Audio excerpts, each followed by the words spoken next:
Welcome to the Microgreens Mastery Podcast. I'm your host, Jonah Krochmalnek. Together, we'll explore the art of turning tiny seeds into a thriving microgreens empire, sharing insights, coveted secrets, and strategic wisdom from building one of Canada's largest microgreens farms.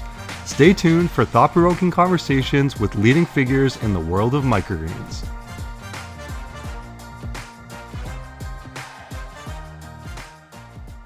Welcome to the podcast, everyone. On today's episode, we have Laura Patterson back from Homegrown Greens.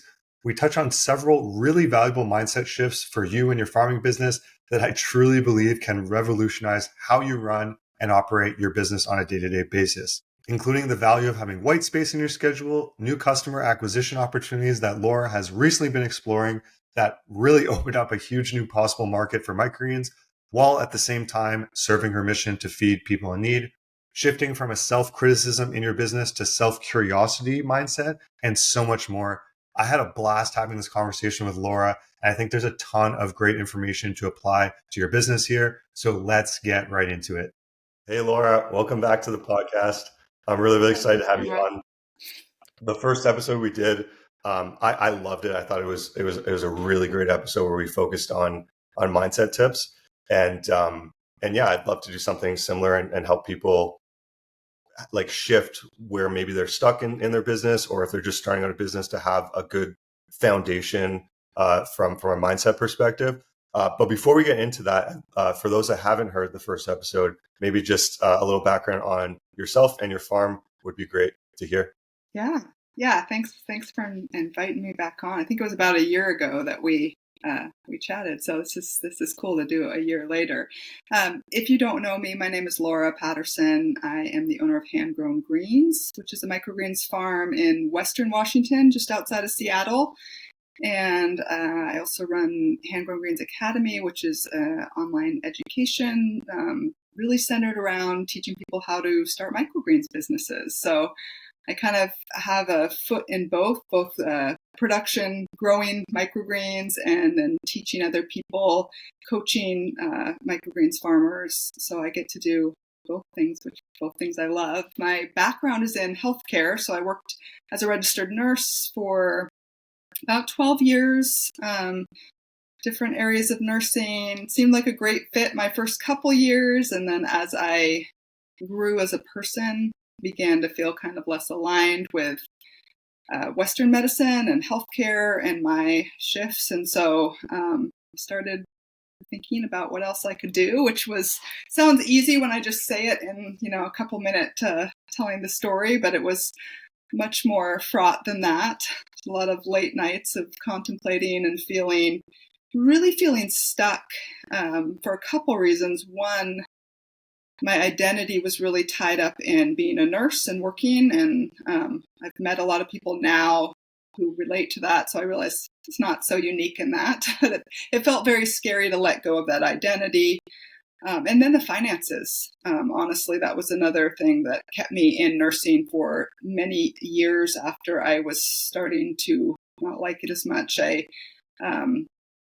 I had kids, small kids, and that really was like the tipping point of now it's not just about me feeling dissatisfied. Now I feel like I'm not being the kind of mom that I want to be. I'm not able to show up for my kids in the same way because I'm just drained by this job. And it's a similar story. The more people I've met, the more people I talk to, I feel like this is a common thread sometimes for microgreens farming. Because the barrier to entry is so low, this is often kind of a gateway into farming. And so people who maybe were dissatisfied with their other life are looking at ways that they could create a new life. And the idea of growing food was very exciting to me, but I also didn't have a super romanticized view of farming. I grew up on a farm, one of the first community supported agriculture farms in this area. Now there's tons of them, but we were one of the first, my family's farm. And so I saw how much work it took to make not that much money. And so I didn't have this real romanticized view. In fact, that's what held me back. I thought that would be fun. That would be great to grow food for people, but it's not realistic. it's not realistic. I need to keep my nursing job and figure out how to do it. And that's how I did. I started it just as a side hustle. To a lot of people that I work with, that is what they do, and that is their goal. Part of why I love microgreens also, because it is very scalable. You can scale large, you can keep it small. I think clarifying your goals is what's important, something I didn't do a great job of in the beginning and learned from that mistake. So yeah, that's kind of my starting point. I started selling restaurants. I sold at farmers markets. I've kind of sold to everyone. I sell through a distributor now, and I've gotten into actually partnering with some hunger relief organizations, which is super exciting to me. It's just been, I don't know, if you're an entrepreneur, I feel like you kind of always be having something new in your world to keep things exciting. And this is my new thing that's really lighting me up, is this way of participating in the belief that everyone deserves nutritious food. So living in the United States, there's a lot of access to food for low income people who are struggling financially, but access to high quality nutritious food is often lacking. And there is a lot of programs out there. I'm just learning in my local area, and I guess I bring it up to encourage, if someone else has a heart for this, before you write it off as like, well, that I couldn't actually make money doing that, so it's not sustainable. Maybe I can just donate my extra. There is a lot out there. There are new programs, depending where you live. I'm finding out about all these Growing for Good, Harvest for Hunger programs in my area that have grant money specifically for locally raised, locally grown food. Sorry, this isn't what we were going to talk about. I just took a delivery to the food bank this morning, and so I'm kind of jazzed about it.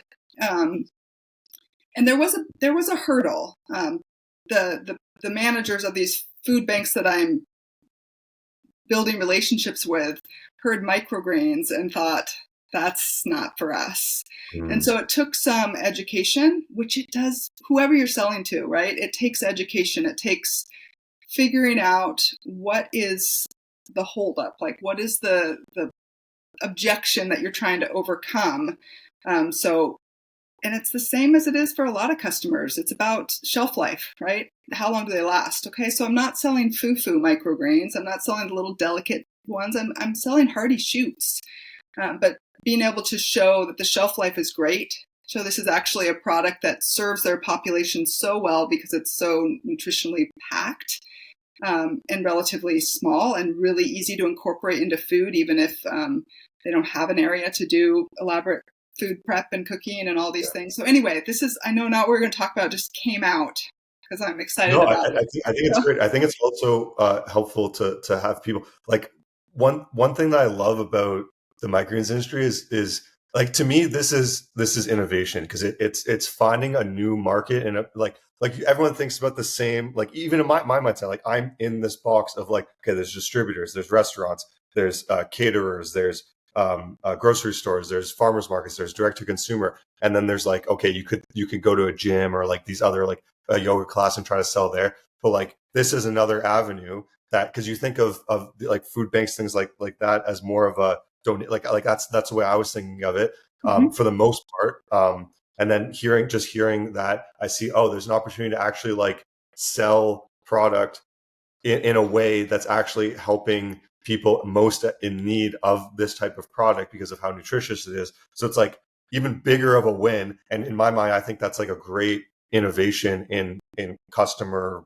I don't even call it, like, I don't know if customer acquisition is the right way to put that, but like just the opportunity of types of customers that you could have. Now, it may not be as easy or maybe as common, but even if you could just sell to like one of those, that's doing like a lot of good in your local community and supporting across all income classes rather than just, middle to upper, which is generally what microgreens farms target. Yeah, it is fun to think about outside the box. I mean, hospitals, retirement homes, schools, you can get scared by the red tape, or you can decide that you're going to be someone who figures out how to jump through the hoops. It's like the food bank. This is all getting figured out. Like, I went to a conference a couple days ago, so this was also why it's fresh in my mind. And it was a conference for food, like food bank, people running food banks, different type of hunger relief organizations, and farmers. Get them in the same room. Let's talk about what the hurdles are. So farmers can say, like, we need some kind of a forward contract if we're going to grow. So not just microgreens, right? Farmers all over, like saying, yes, we want to grow for food banks, and food banks saying, we don't just want your surplus because it's so like we can't rely on it. We're trying to set these up to be more like stores that people can come in and pick out produce, and we want to consistently have options for people. We have this money. How do we make it work? And farmers saying we need some kind of contract so that we're growing specifically for you as an order, not as just an extra. So it's both people being willing to shift thinking, saying, yeah, we want to purchase from you and keep food in the, keep money in the local economy. And farmers saying, yeah, we want to do this, and here's what we need. So like being willing to be someone who gets in there and starts having those conversations instead of just thinking, oh, well, food banks don't have money, and I have to have money because otherwise I can't keep my business running. Thinking, what if I did the legwork? What if I did some research and said, hey, there's this grant money. I would love to go in and help you apply for this, and we could form a proposal together, or you're willing to do the work. Just, it gets me excited to think. Same with hospitals and schools. Definitely there's more red tape to sell. But it is possible because I know farmers, small scale microgreens growers selling to institutions like That's schools awesome. and hospitals in their community. And it's super exciting. So if you're out there, I think it brought up two things in my mind. One is that as I've been, traveling, I guess you call it the world, whatever. Like I've seen how Canada and the US, the food that we eat is uniquely unhealthy. Like we because you're in Canada or you're in the US most of your time, you think like, oh, this is just the way it is now, right? But like as I've traveled, it's not like that. In most of the world, is the average food is much healthier. So that's just one thing, and I think we can individually change that with our purchasing decision. And there's a lot of like greenwashing in the space as well, where there's like a lot of food that like looks healthy, but like generally speaking, if it's packaged and processed, it's less likely to be healthy. So it's just like a good guideline for anyone that's like wants to try to eat healthier. And the second thing that brought up, which is something I didn't even think about till you brought it up, is having a certain amount of space in your schedule that is empty. So a lot of people, when I had Microgreens Farm, my schedule was like literally full to the brim. And then over time, as I hired more people, I was able to get it down to 2 days a week. And by doing that, I freed up a lot of time to make much better decisions for the business, for myself, and the direction I wanted to take it. Whereas if you're in it all the time and you're always growing microgreens, solving problems, like putting out fires, which is generally what the bigger your business gets, the more you do that. The less time you actually have to think about, like, is this the direction I want to take it? Is there any shifts or pivots in this metaphorical sailboat I want to take at this point? And without that space, you can't really do that. So I think that's from my experience, even now, like just with the consulting and the cedar and all that stuff, like having the space in between doing the work allows me to make much better decisions for the long run on myself and the business. So it's often difficult to do that as you scale microgreens business. So to be strategic with that, because I feel like if you were in the weeds constantly, it would be a lot harder to have the time to like go to that conference or to do the research. Because I remember in my early days, I would do so much research before I got really busy. And that's where I had these like genius ideas on like how to automate different things that didn't exist and all these like crazy ideas. It was having the space. And I feel like it's so easy to be distracted with your phone, your computer, friends and family, et cetera, growing microgreens, that if you don't have that dedicated space, it won't exist because it'll get filled up with something. So off topic, but also related, because I think that's so important. I just really want to second what you're saying as far as creating white space. Like that is, you're right. I never would have gone to a conference like that in my first few years because I lived in such reactive mode of like always tasking And now I've intentionally, like, I go for a walk every day without listening to anything. That was hard for me at first because I'm a podcast junkie and I want to always be listening to something, business growth, self-development, something. But it is amazing if you discipline yourself to go. For me, I think, well, when I walk, so go for a walk and don't listen to anything. Allow ideas to come to you. Like, Totally. it feels like you're being unproductive at first, especially if you're a really driven, have hard time taking breaks kind of person, but it will do wonders for your business. Yeah. I have a friend who worked for one of the biggest electric car companies, and he was like a higher up engineer there. And he was telling me that like he has his best ideas and most creative flow when he's playing tennis.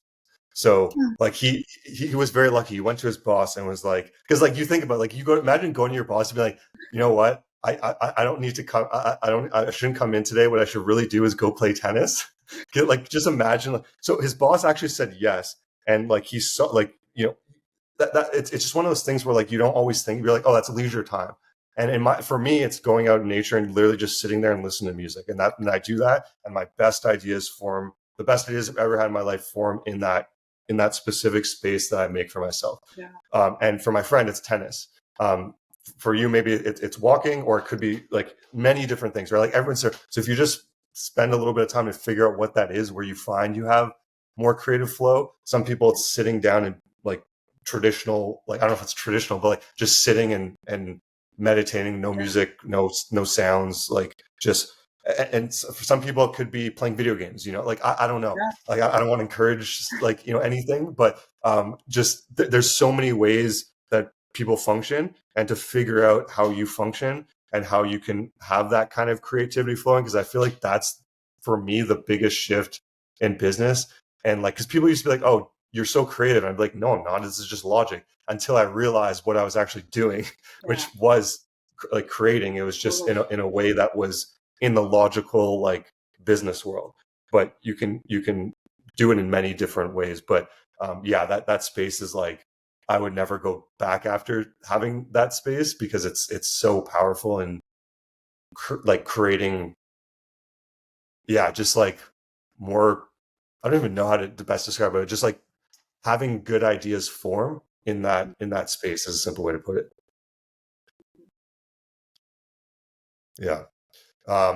But another I think really helpful tip, which is more on the logical side rather than mindset, that I just wanted to mention, because I think in the years I've been doing consulting, I've seen more and more people get in a situation where they've been growing microgreens for a year or two, and then they come to me because they're like, I don't know why my business isn't as profitable as like your businesses or other people's businesses are.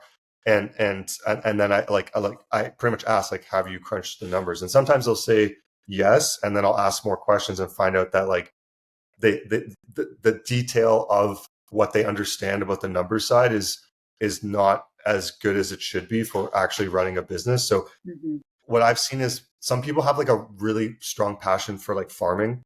Some people have a really strong passion for business.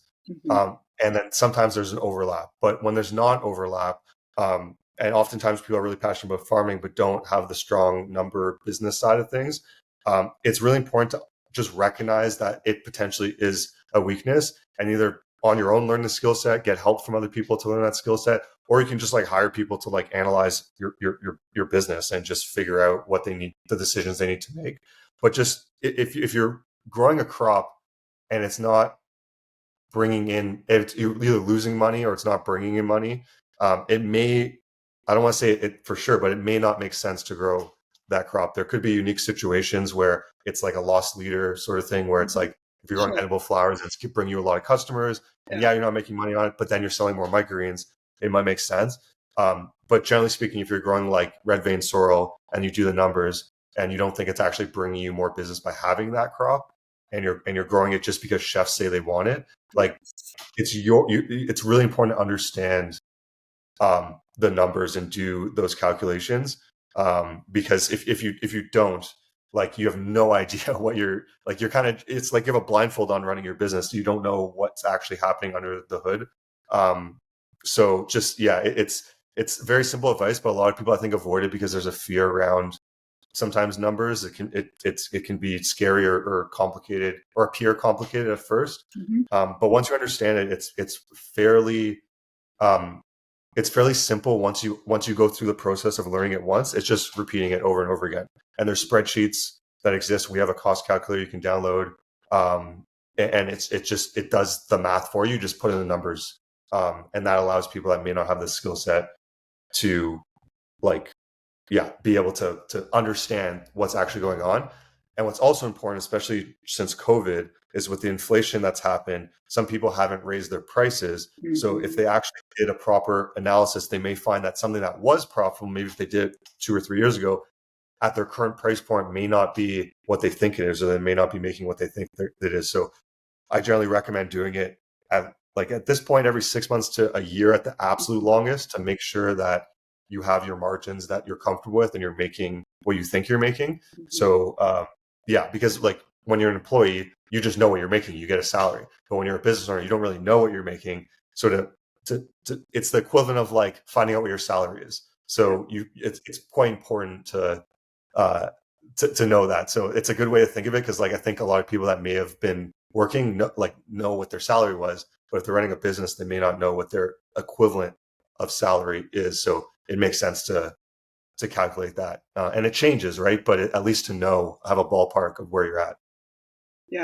Yeah, so important. And I understand the desire to keep it in the dark, but you are just not helping yourself by not facing the facts and the numbers. For me, I made all the mistakes. So when I work with growers, it's definitely coming from a place of understanding.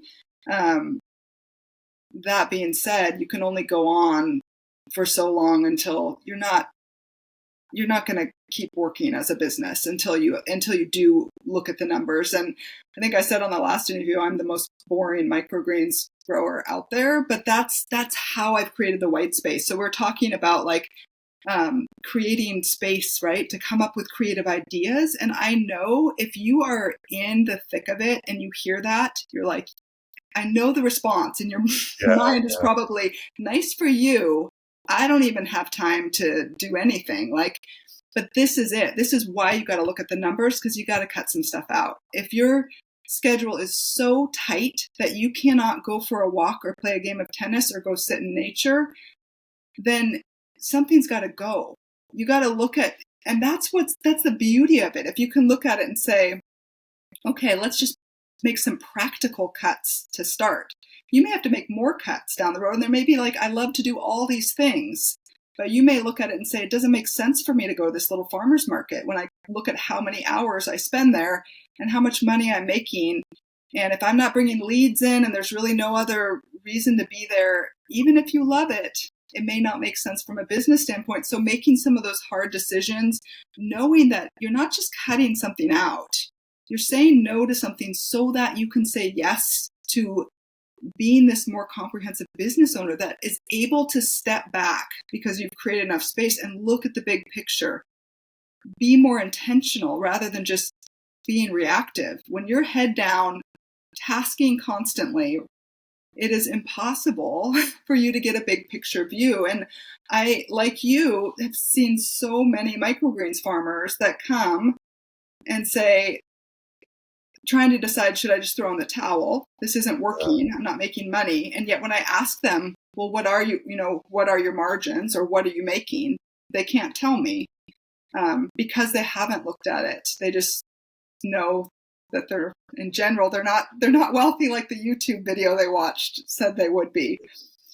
So it does start with just the basics of disciplining yourself to bring it into the light first. Look at your numbers. Look at what makes sense in your business and what is really not making sense. The other thing, people rarely are paying themselves. So a lot of times they come in and they say, I need to hire someone, but there's no way I could afford to. And so then you really have to look at it. And like you mentioned, it could be that they're just not charging enough for their product, given the costs of everything now. And so you do need to, and the resources are there. There are so many tools. It is interesting, though, how if you are a person who loves to grow food, you may not love numbers. And so you either need to get someone in there to partner with you, or you need to discipline yourself and say, this is one part of the business that's not my favorite, but it's very necessary so that I can do this other part. In my program, I have a specific Know Your Numbers workshop. So I will walk you through with the spreadsheets. It is not the most fun. I try to make it kind of fun. It's not that fun. But I encourage you, the end goal is the freedom to have a life within your business and not have your business completely consume you so that you become burnt out on it the same way you were burnt out on the job that you're trying to replace. So there is a silver lining, but I will tell you, my course is mostly pre-recorded. So I can see how many people are accessing things. I will tell you that is one thing that people do not access, no matter how much I encourage them. And so that you have to make a decision as the grower, the business owner, to say, I'm going to prioritize this, because there's no one who's going to make you do it. You could keep kind of treading water doing what you're doing now. Or you could say, I'm going to take advantage. This is a new year. We're still in January. This is still a new year. And this is the year I'm going to make a start. And give yourself permission to not be perfect. Doing anything will be better than doing nothing. So get started on it at least. Know the basics, so you know basically what are you profiting on. I mean, you should know your basic numbers of how much you're making for each tray, for each unit. Have a basic idea and looking at all the variables of your business. So yeah, I do think it's a very important practical step, and just not wanting to look at it will not make it go away. Yeah, totally. One tip that I think it's so interesting to hear that like less people are actually doing the number crunching, even though it's available. Mm-hmm. And I really think that there is it's a skill set that not everyone has, and that's not necessarily a bad thing. It's something that you can totally learn.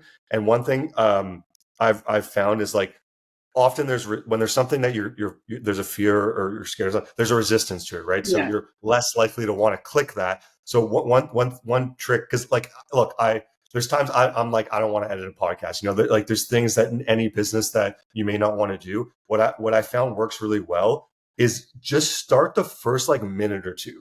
Yeah. And then if you're like, I don't want to do it anymore, just leave it open on your computer. And then just by starting it, and the process has been started, it's a lot easier to like go back into it when you're ready, rather than so if I edit a podcast, if I just edit the intro and then just leave the rest, it's much more likely I'll edit that podcast very soon than if I just don't even start the beginning part. So it's the same, just for example, for any students in your course, or is just open up that tab, watch like the first minute or two of that lesson, and then if you're like, okay, this is too much, just leave the page open on your computer as the first thing that opens up on your computer. Even if you don't do it, then always leave it open as the first page of your computer. It's a reminder. And I found that's a really effective way to like push through that resistance that comes up in something that causes fear. It's, at least for, I don't know how effective it'll be for other people, but it's been very effective for me. So it's just a very small tip on anything that, because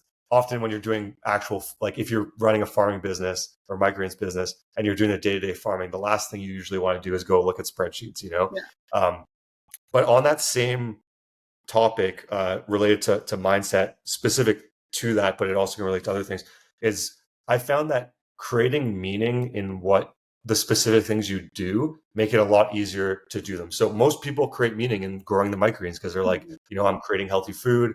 I'm feeding like people like food that's actually good for them. It's a win-win. Like they see that pretty clearly, but they may not see looking at the spreadsheets as having meaning. So it could be something as simple as like, this is something that is important to do because if I don't, I may not have the farm, or I may not have the money to like live the lifestyle I want. I may have to go back to, a lifestyle that I don't want, which is kind of more fear-based, but there's also ways to look at it where it's like, if I do this work now, the payoff that it's going to have on not just like the financial, but the actual business. I can expand the business easier by making these right decisions and feed more people. So you can go back to the initial like vision or mission of why you're doing this and relate that work to it. And in my experience, it makes it a lot easier to do things you don't want to do. Because like, do I want to wake up? Like I used to wake up at like 4 o'clock in the morning to go deliver microgreens. Did I want to do it? Of course not. Who wants to wake up at 4 o'clock in the morning?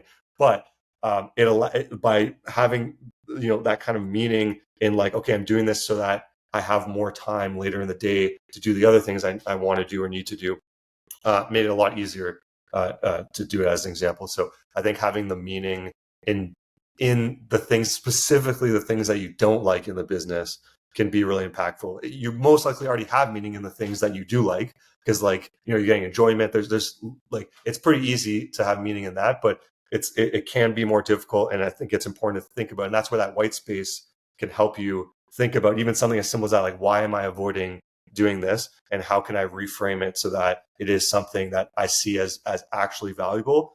And once you see it as being valuable or being good for you, you're more likely to do it. Because like, there's a fear associated with not doing it. So it's like, why is that happening? And how do I see it in a different light? And that's like, in my opinion, that's the closest thing to magic I've found in the world. Yeah, it is. It is kind of magical how you can reframe your thinking about it and going back to, what are you truly grateful for about your business, or why are you wanting to do this in the first place? Not like the surface, because I want to make some money from home.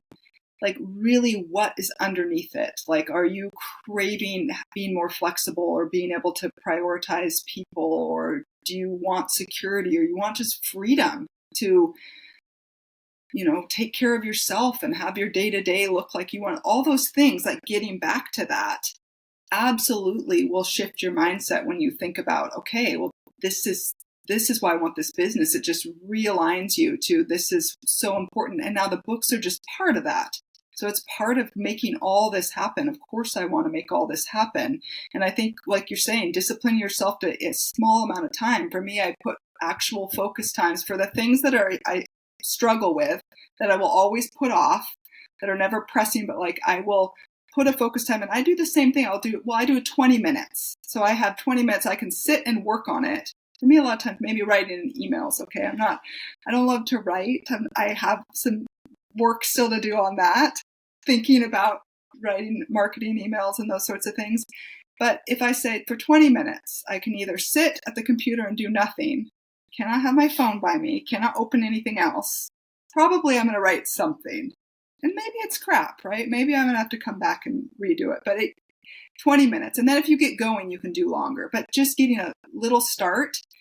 But before you start, give yourself a couple minutes to rethink of why do I want this business to work? What is this business going to provide for me, for my family? Like, why is it important? Why am I doing this in the first place? Kind of like how you feel when you're actually doing the parts that you like. Get into that mindset and then discipline yourself to do that little chunk. A lot of times things that we dread take less time than we realized. And we think, well, I should not have had so much mental looping on that for months. I should have just done it. Because a lot of times that's it, right? We carry it around, that mental load of, I need to do this. Bookkeeping's a lot like that, right? Yeah. I need to get my books caught up. I need to figure out my numbers. We will loop on it, and you spend so much mental energy. Whereas if you just disciplined yourself to block out a couple 20-minute blocks and slog through it with that belief of, this is what's allowing me to do what's important to me, you get it done and free your mind all those looping thoughts. Totally. Yeah. The don't get me wrong. I'm a human being. I still struggle with that. Like but what I've found is experience is such a good teacher in that, like, I used to be so scared of cold water. Obviously living in Canada, we have plenty of cold water. So sometimes you just like, you want to jump in, it's going to be good for you, but like, you're going to feel good after. But in that moment, you're just kind of waiting. And it's in that not doing and just like thinking about something that you have a fear around, is where most of the pain and suffering actually comes from. Generally, and then if you push through that and actually do it, you see that it's actually not as bad as you thought it was going to be. And if you can focus on recognizing that it's not as bad as you thought it was going to be, then the next time will get easier and easier and easier and easier. And before you know it, it becomes a habit. And then once it's a habit, it's a lot easier. And don't get me wrong, like I still struggle with specific things, but as I do more experience with them. So for example, cold water, like I went in cold water yesterday and it was like, I didn't have to think for like 20 minutes about like, okay, how am I going to do this? But there's other things that I still have that struggle with. But actually, it's so funny. I had a experience. I was, I don't know, maybe in December, and I was just like in more chill mode. And there was a podcast I needed to edit, and I kept delaying it. And then I did it, and I was like, oh, it actually didn't take that long. And then like, so I timed it to see like, how long does it actually take versus my mind. I'm like, oh, it's going to be like 5-6 hours to do the whole process of everything and like shorts and all that kind of stuff. And it was way less than that. And most of that thought of it being so long was just a thought. It wasn't reality. Totally. And so the more you can see like, okay, same thing with bookkeeping. I had the same thing. Like bookkeeping, it never takes that long, but you always delay doing it. And then if you actually time it, you'd be like, okay, it took me like 30 minutes to catch up this month or whatever. Like it's 30 minutes. It's not that bad. And then it changes your understanding as like, okay, it only took 30 minutes. I could just dedicate 30 minutes now. And it helps that small reframe.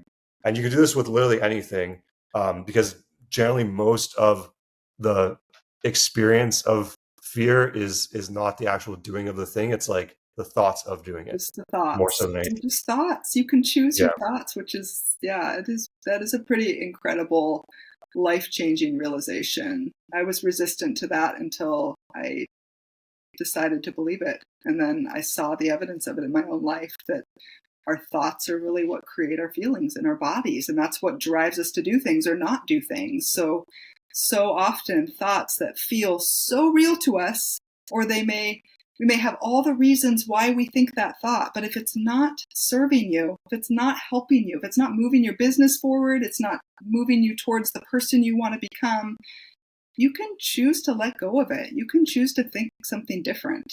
Maybe it's a small tweak, maybe it's a major tweak, but shifting that thought is like the trickle-down effect of how that shifts how you feel in your body, and how the actions become so much easier. So you're not fighting against this resistant thought and making yourself do something that you don't want to do. Instead, you just decide, I do want to do this because this is what gives me the freedom, ultimately. Totally. It is pretty incredible. And I think that's why I enjoy these conversations so much, is because I want to share this, because I didn't always think this, and I'm definitely still learning and figuring it out too. It started a few years ago. I started working with a coach, and it really shifted things in my business and personally together, hand in hand. They went together, and everyone can do this. It's just a matter of deciding that you don't want to be stuck and feeling like your circumstances are determining your results,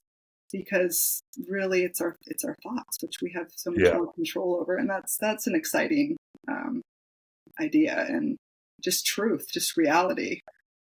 No, I wish they taught this in school. The world would be very different. Having said that, it can be, it's like any new skill.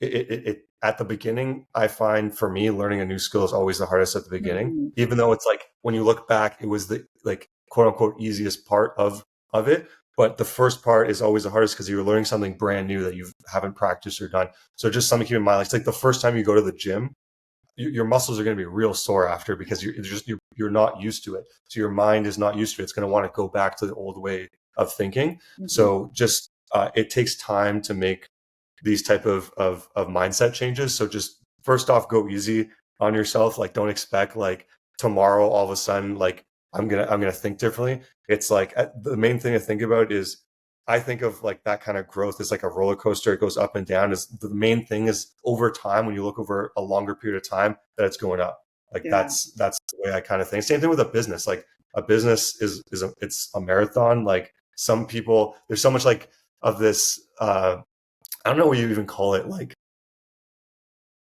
just like a business mindset where it's almost like the like the crypto kind of like that, like, and I'm not against crypto by any means, but just like that people make money so fast that the expectation is that starting a business, you can make money so fast. And it's possible, but it's not very likely, especially with a long-term, vision type of business like a microgreens. We have to invest capital to buy equipment and stuff. But in the long run, it can, you keep moving up, understanding how to run a business, how to do it more efficiently, make more money per unit of time or product sold, and then all of a sudden you like have a big payoff at the end. So I think it's a much better way to look at it, as it's not something like you have to have an answer tomorrow and have a big mindset shift. It's more just like your business. It's more of a marathon over the course of your life. And what's nice is these skill sets apply to not just your business; they apply to every aspect of your life. So it's not something that like you're going to only apply to your business and not get the benefits elsewhere. It goes hand in hand with everything. Like, people would probably be surprised at how much negativity I used to brew in my mind, even in my 20s. And and it was an act of like, I want to be different. I want to think differently. And the meaning for me is like, I want to enjoy my life to the absolute fullest and like have just more joy and like just happy experiences. So that is what allowed me to have the meaning for me, like to shift all these type of things. And it almost like a side benefit that your business kind of benefits from that as well. So yeah, like I totally agree. I have actually two personal coaches, and they're both in very different ways, super, super helpful. My life would be drastically different without their help. So yeah, like in any capacity, whether it's any skill you want to learn, whether it's mindset or like specific type of like having a coach is like it's game changing. It changes, Really like is. it's like going back to school, but in life. Like, if that makes sense, like it's like you're learning school of life instead of like traditional logical education type of stuff. Yeah, I'm glad that you highlighted too that it's a long game, right? Like, if you want to make these, like, it's one thing to say, oh, just think a different thought. Like, you'll have a different result. It, of course, is not that. I mean, that is the overall truth of it. But the reality of the day to day is, yes, those old thoughts. When you look at the brain, now they have so much more information. I feel like this is something that they're researching so much now. But you look at the neuroplasticity of the brain, how it can change, and how neural pathways are carved out. The more we've thought a thought, the more it's carved out. Like, it's, of course, that old thought is going to come back. That's the easiest thought to think. The brain likes to think thoughts on repeat. So it's not an immediate, I'm just going to decide to think this and the old thought's going to go away. That old thought's going to come back. I think the biggest shift for me was shifting from being self-critical to being self-curious. Like, instead of criticizing, like, oh, I'm thinking that negative thought again. Like, why can't I just think positive? Why am I always in scarcity?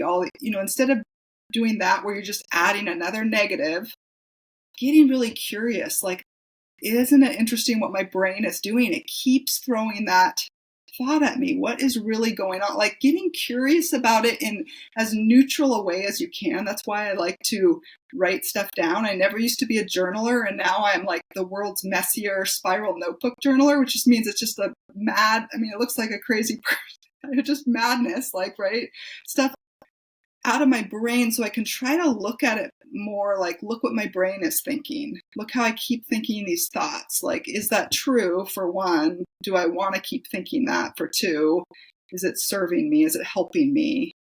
And getting more curious with compassion for myself. Like, I see that younger version of myself who is so insecure, had so much self-doubt in some of those older thoughts. And having the compassion and the curiosity instead of just the criticism has shifted things hugely for me. Just being okay with, like, oh yeah, I'm still thinking this really negative thought.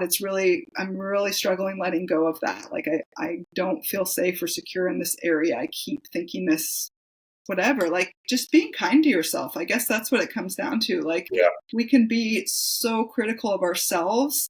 personally and in our businesses, really criticizing, and you can be sending all this messaging like, why am I not making more money? I'm still hustling like crazy. I'm still not available for my family, all these negative thoughts, instead of just getting curious, like, about it.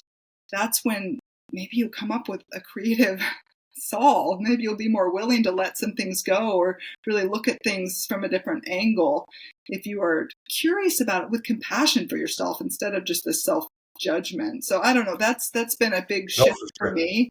Yeah.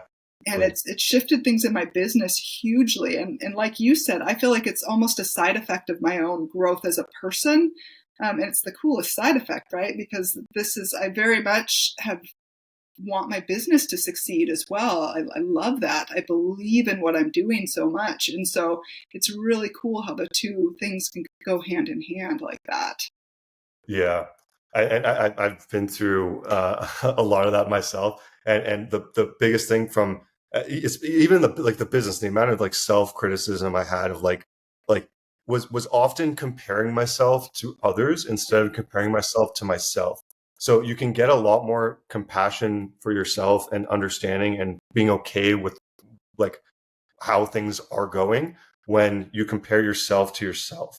Because then like if you're moving in the right direction, then you're comparing like the older version of you to who you are now versus like someone else, which you can't control like someone else's how well their farm is doing. So I used to spend so much time like focusing on what other farms were doing in my area when I started my business instead of just comparing like how am I doing now versus like I think about when I was growing in my parents' house and I was using like this like soil from Home Depot that was just not a good quality, so I had no idea what I was doing. I went off a few YouTube videos like comparing that to what I was doing a year later, growing in in a basement with like trying organic hydroponics and seeing okay like it doesn't necessarily work, but it's like better than this other method. So eventually finding like the soil recipe that we used and the lights and all the automation, all the stuff that like created a really good system to the point where like I was actually able to sell the business. And now the business is doing even better than when I had it because the next set of owners was able to take it to the next step. So like if you compare yourself to yourself is much more effective and will also bring much more compassion to yourself in and of itself, because it's like if you compare yourself to others, there's always like a judgment of self there. Yeah. Whereas when you're comparing yourself to yourself, it's I don't know, maybe this is just my experience, but it seems that there's more compassion because like it's very rare as a human being you're not growing in some capacity. So if you focus on the areas you are growing, then that self-compassion can grow. Whereas if you only focus on the areas you aren't growing, you can probably fall in the trap of comparing the same thing as comparing to others, where you're like, okay, this is like all the things that are going well, you're not focusing on, all the things that aren't going well, you are focusing on. And it's crazy how you could live in two different worlds, like completely different worlds. It's the same reality, but you're living in two different worlds. You can focus on what's good, or you can focus on what's bad. And it doesn't mean if you focus on what's good that you just ignore what's bad. That's not what it means at all. It just means that like you see the reality of that you are growing, your business is growing. Each week and year you're learning stuff, and as long as you keep learning stuff, you will be able to apply that in your business and have more success over the period of time. Like if people saw like my setup or my business when I first started, no one would like take my advice, but like I learned all those things, and then you apply them, and then you can one day like if it makes sense, teach other people the things that you learn. And I hope that people learn from us, take it way beyond what we know, and in like 10-20 years it's like I don't even know, like just some crazy like next level automation or mindset stuff, or like what like just like the industry is going to grow anyway, but it would be cool to see it just grow in different branches of directions. And one of those is supplements that I think we see more and more of is microgreen supplements, because people are the convenience. So that's like a cool new idea that's still like a baby in the form of ideas in the microgreen space. And that white space will allow you to have those ideas and like be the next frontier in the industry, potentially. Yeah, I love that idea of comparing yourself to yourself. If you're going to do any comparison and looking back and seeing how much you really have grown. Because, yeah, I mean, I think back similar to you. It's like I think my season of biggest hustle was my third child was born. So I had a newborn and two little ones. And I mean, it was the amount of physical work I was doing with those three kids in my care was crazy. And I remember feeling like such a failure at the time, feeling like, why can't I do this? And just being so determined to do it. And now I look back on myself, like comparing myself from where I am now to where I was then.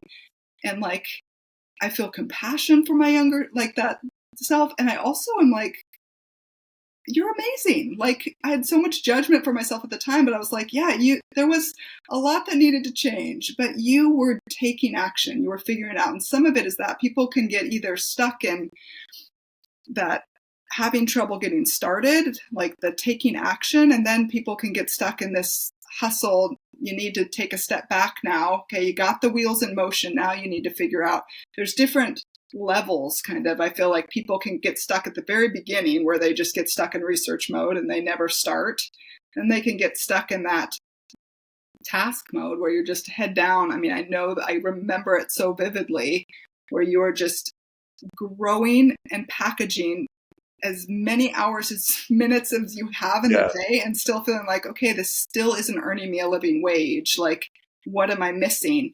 And that's when you have to be willing to look at your numbers, let go of the things that aren't working, double down on the things that are so that you can get more money coming in and free up time. Time is so valuable for you as a business owner, not to do more tasks, but to do some of the bigger picture, looking at it, thinking about it, making sure that you are building a business that is aligned with why you started it in the first place so that you will last. Your business will be sustainable, because if we're misaligned, even if you kind of get on a track, like I've had doors open for me that would not have been the right fit for me. And they were tempting because it felt like a sign of success to me, like, that I'll actually be a legitimate grower. In whose eyes, I don't know what I was, but it was like a temptation. I'm so glad that for me, I kind of stuck to, just because I can grow bigger does not mean that's the right fit for me.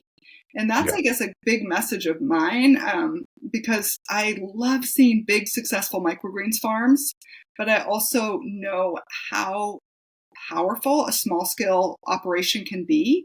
Not only can it be really profitable, but it can be so rewarding. And there's so many other things you can do with your business when you are open to it. Like I talked about in the beginning of this conversation about just starting to dip my toes in the water of partnering with hunger relief organizations, selling to food banks.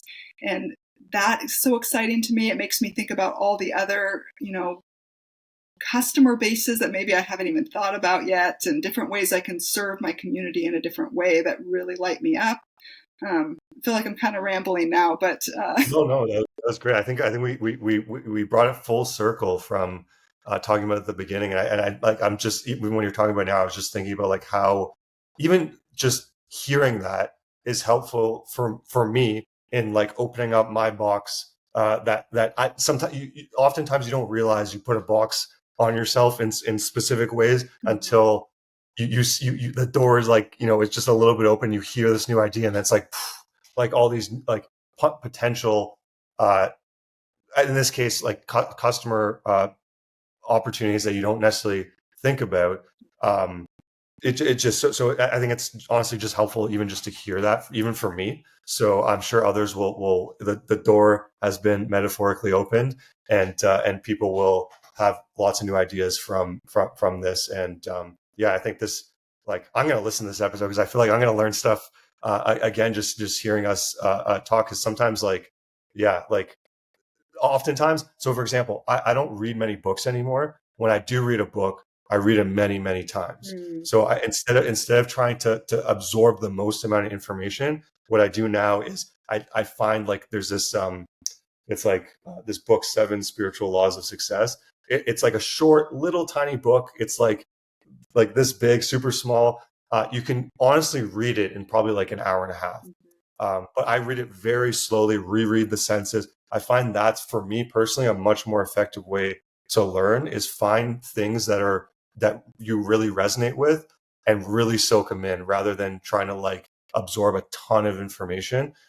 Maybe that's just the stage I'm at, but like I found that that's, for me, the most effective way to really believe new principles or new mindset shifts or new understandings of whatever I'm trying to learn, Yeah. rather than trying to like read a giant book, or like, even with a course. Like people think, oh, you just take a course, take it once. Like you can revisit areas, because like the odds are you probably didn't absorb everything. Yeah. So for anyone that has taken either like your courses or the Start of Microgreens Business from scratch, you can revisit the same things, and I guarantee you, I shouldn't say guarantee, but very likely you're going to absorb a lot of new things from that same information, because it's unlikely that you absorbed all of it, because our brains are only able to take in so much at once, and it usually takes in what it perceives as the most important information, and the rest it throws out, because it's just we're not computers yet.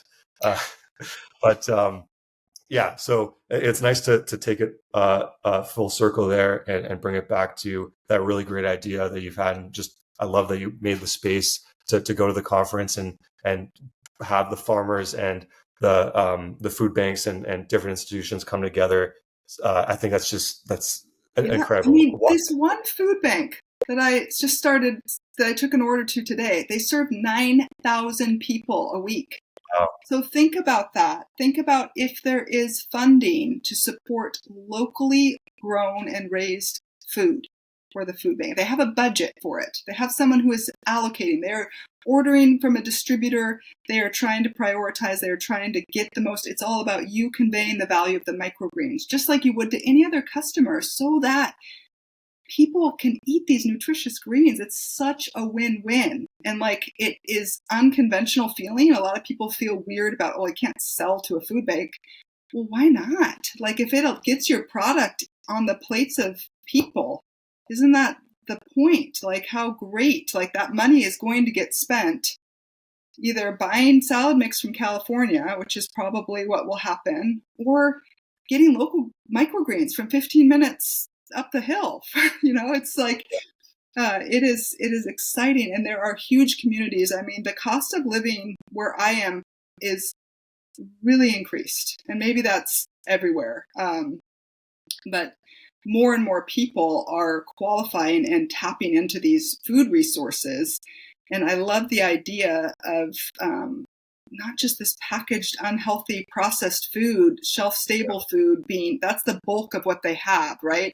And then they have donations of things that come in seasonally, like, 1,000 pounds of zucchini in the summer or whatever. Like, they got influxes of stuff.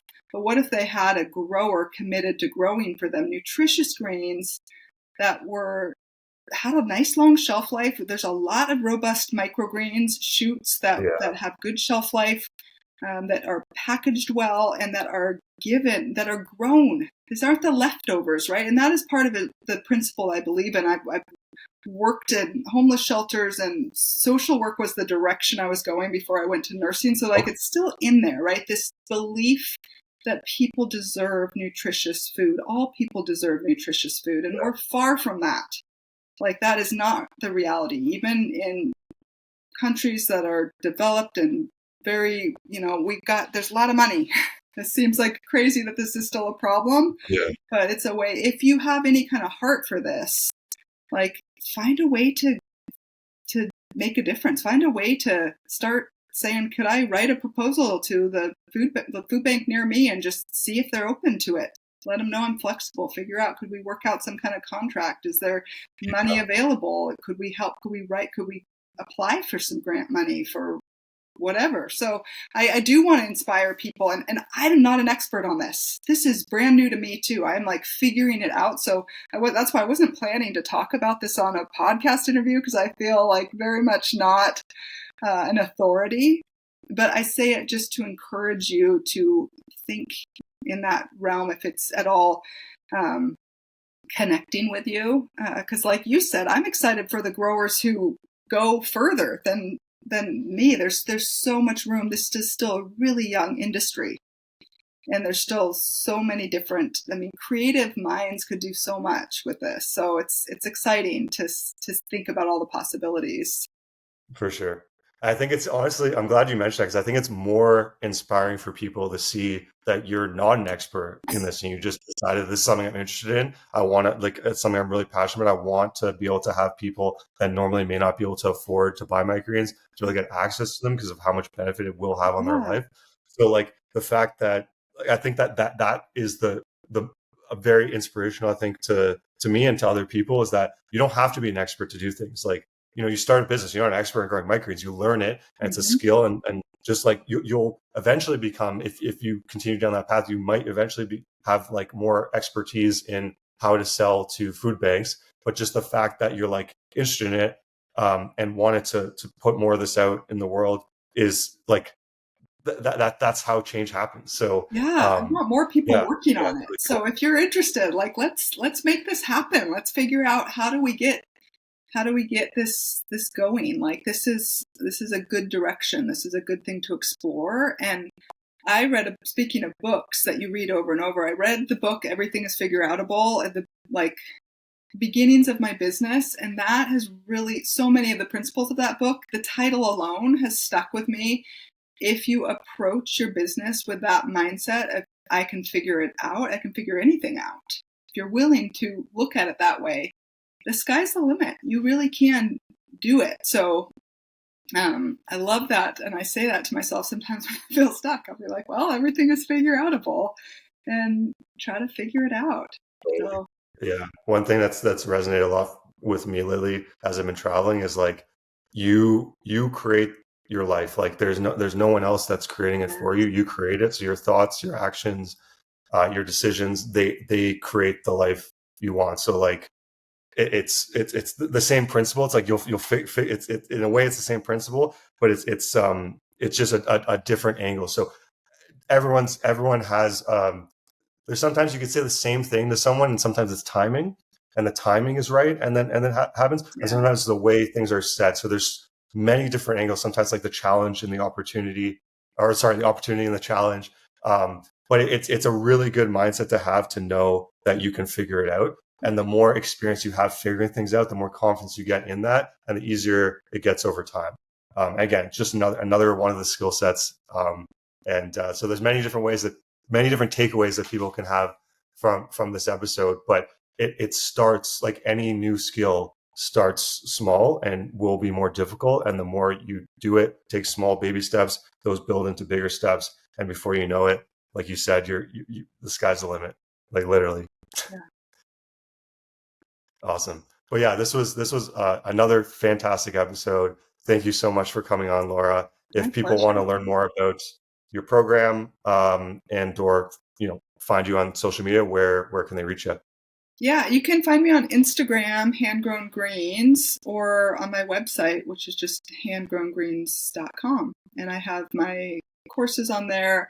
I also do coaching. I have a small group coaching program and do some one-on-one coaching. If you do not have a coach, I highly recommend you consider it. So many people think, I gotta wait until I'm making more money to get coaching. And I was with you. I get that thinking, because I know how it is when you are starting a business and the money's not coming in. But for me, I was thinking about it really backwards, because it was the coaching that I needed to start actually making money, like real money that would allow me to step back from crazy hustle tasks and allow myself to think bigger picture about my business. So consider it. Find someone. It doesn't have to be me. It could be me. I would love to coach you. But find someone that you connect with, someone who is in a place that you want to be. Maybe you want to start with just getting some business coaching. Jonah, you do coaching, right? Consulting. You need some help.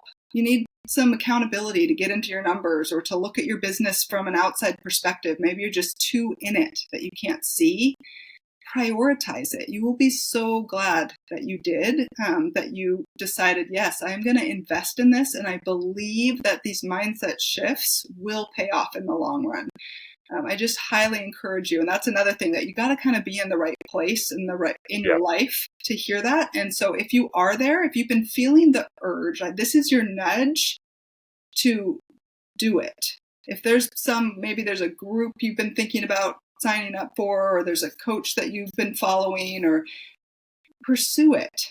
Listen to that little nudge, that little inkling that's telling you you could use this. You could use some perspective and some help in thinking about how you're looking at your business. Like, what are my thoughts? Like, it's really hard for you to even see your own thoughts sometimes, because they're so rooted in our beliefs that we've thought for decades. A lot of times it's stuff that goes way back, that it can be really helpful to have someone help you untangle it. That's, in my opinion, that's the job of the coach, is to help uncover the answers that you already know in yourself. So it's not that I have the answers, I am all wise. I've told you there's lots of things I'm still figuring out. I'm new to things. But it can be incredibly helpful to have someone who has some training ask you some questions, and it really can shift things dramatically for you. So that's my encouragement to you also, is to, if you are in a place that you're feeling that, pursue it. You'll be glad. Your business will be glad. You'll be glad personally. Those two things really do go hand in hand. Yeah. And it's also, like, one thing I struggled with for many years was, like, how do you learn something you don't know how to learn? And the answer I came up with was find someone that knows how to teach you.